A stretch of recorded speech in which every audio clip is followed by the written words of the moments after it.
You guys aren't going to believe what Mark Carney just said. So Brian Lilly posted something here. Actually, it was Jasmine Lane who reposted it. Go give her a shout out. And then I got something else of Mark Carney saying something ridiculous from Mark Nixon. Go give them a shout out, a follow, whatever you can do to support them because they do a great job. Now we're going to get into this. Now before we do, please don't forget to like and subscribe. It really does help grow the channel.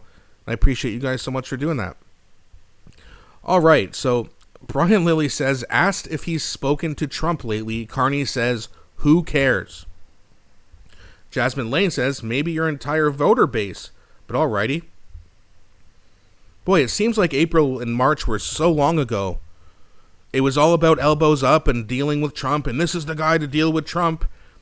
And apparently he's now saying, who cares, when a reporter asked if he's spoken to Trump lately.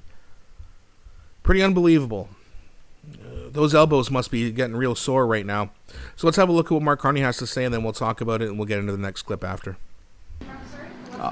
Who cares? I mean, it's a detail. It's a detail. I spoke to him. I'll speak to him again when it matters. I mean, the sort of, comme j'ai dit, nous sommes très occupés. Nous sommes très, très occupés avec l'avenir du Canada. Nous sommes maîtres chez nous et avec les nouveaux partenariats. Et il y aura des conversations, oui, avec le président et moi, probablement dans les prochaines 2 semaines. Mais on attend de... I'm always happy to. Sorry, I slipped into French because I anticipated the en français thing. I look forward to speaking to the president soon, but I don't have a burning issue to speak with the president about right now. Really? Your whole campaign was on being the best person to get a deal done with Trump. You said it would have been done on July 21st, then it got pushed back to August 1st. September, October, November. You're about 4 months late as of December 4th. As of December 1st, which is next week. Very interesting. There's no pressing issue right now, but there's no deal done, and you were the guy with your elbows up who was supposed to get a deal done. And then the liberals come out and make excuses. Oh, how do you expect him to deal with Trump? Well, he should have known that and not made the promise. But he did. It's absolutely insane for him to come out and say, oh, who cares? Oh, I don't have a burning issue I need to speak with him about. We need a trade deal, you idiot. If anyone actually thinks that we're just going to partner up with Europe and just not trade or barely trade with the U.S. anymore, that's ridiculous. There's a reason 90% of Canadians live so close to the American border. Because we do need a lot of stuff, and it's going to be a lot more expensive to have it shipped over from Europe as opposed to just crossing the border to the United States. People don't see that, I guess. They want trade deals with countries that are on the opposite end of the world. It's going to cost more money to get the stuff here, and we're going to be the ones paying for it. Good God, liberals are bad at math. When America wants to come back and have the discussions on the trade side, we will have those discussions. I'm going to answer a potential question here, and then I'll pass back, which is, for example, with respect to Ukraine and the 28-point plan. We are a core member of the Coalition of the Willing. You would have seen a demonstration of that yesterday with the meeting of European leaders, a core group of European leaders, the Prime Minister of Japan, ourselves, and which formed a common position. And that common position is communicated. Our national security advisors are meeting today in Geneva, including Canada's, and the common position communicated to do the additional work that's required on the peace plan there. Each of us do not need to call President Trump and communicate that position. We need to forge that position. That position's been communicated. The follow-up is being done by our national security advisors. I will be speaking with President Zelensky later today just to close the loop on some aspects of that. Okay. Next question. Oh, great. He's talking with Zelensky again. Well, that'll cost us some more money. Good job, Mark.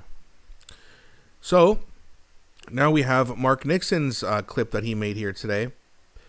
And he says, Mark Carney just slipped up and said the EU is our closest partner. That's a direct slap in the face to Trump and the Trump the person who decides Canada's economic fate in the next 6 months. He's not even pretending to negotiate with the U.S. If this is his strategy, Canada's finished. All right, let's have a look and then we'll talk about it. Does your government view India as a reliable trading partner? In terms of trade, yes, we do actually. Yeah, we do. There are issues. Let me frame that, expand just a slight bit, if I may, on that, which is that we have trade issues with the European Union. I described earlier as our closest partner. They have trade issues with us from time to time. Sometimes there will be our dispute settlement mechanisms, or the WTO's dispute settlement mechanism will have to adjudicate on decisions that we have each taken. That's part of the system. So you can be both a reliable trading partner and there will be some sources of friction. What I will say with respect to India is that we don't have a comprehensive economic partnership agreement with India, one of the world's largest and fastest growing economies.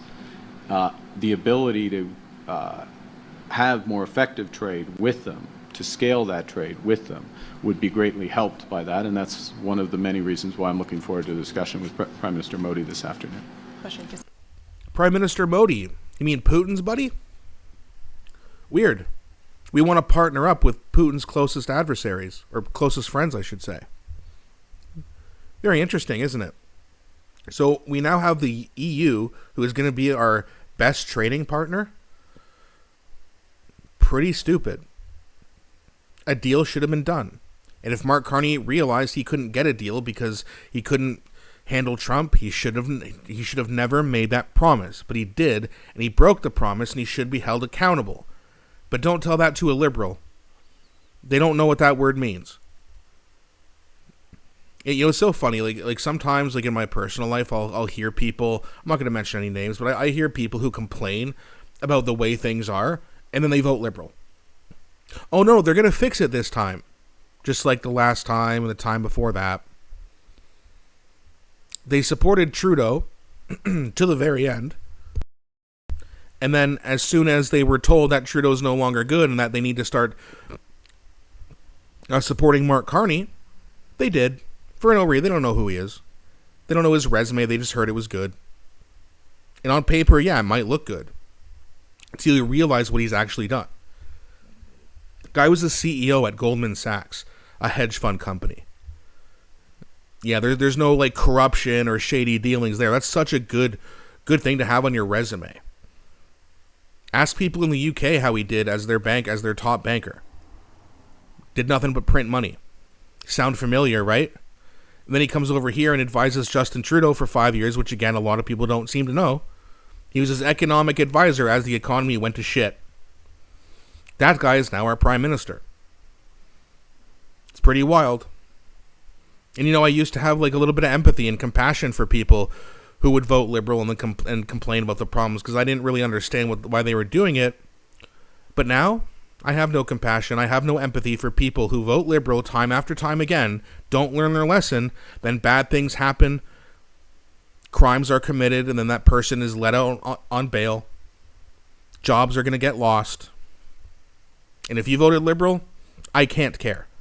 I'm not wishing that happens to anybody or anything bad happens to anybody. I'm just saying consequences for your actions, right? We were all told this 5 years ago. There were people who cheered when the government broke the law and violated our Charter of Rights by freezing people's bank accounts for donating to a protest.